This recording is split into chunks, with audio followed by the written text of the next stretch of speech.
కేరళలోని కొల్లం జిల్లా కొల్లార గ్రామంలో కొలువైన కొట్టంగులంగర దేవి ఆలయంలో ఓ వింత ఆచారం కొనసాగుతుంటుంది. ఇక్కడి ఆలయంలో ఏటా మార్చిలో చమయవిలక్కు ఉత్సవాన్ని నిర్వహిస్తూ ఉంటారు. అయితే ఈ ఉత్సవంలో పురుషులకు ప్రవేశం లేదు. ఒకవేళ వెళ్ళాలంటే అచ్చం అమ్మాయిల్లాగా అలంకరించుకొని వెళ్లాల్సి ఉంటుంది.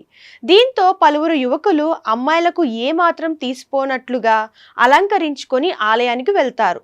అందుకు సంబంధించిన ఫోటోలు సోషల్ మీడియాలో వైరల్గా మారాయి. ఇంతకీ ఈ వింత ఆచారం విశేషాలు ప్రత్యేకత ఏంటో తెలుసుకుందాం.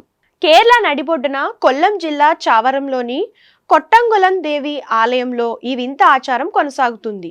దేవత పట్ల భక్తితో వేలాది మంది పురుషులు స్త్రీల వేషధారణలో ఒక విలక్షణమైన ఆచారాన్ని పాటిస్తారు.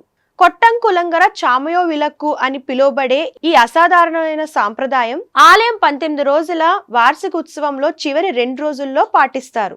నివేదిక ప్రకారం సాంప్రదాయ చీరలు, ఆడవాళ్లకు ఏమాత్రం తీసిపోని అందమైన అలంకారాలతో మగవారు పొడవైన క్యూలలో వరుసగా ఆలయంలో క్యూ కడతారు.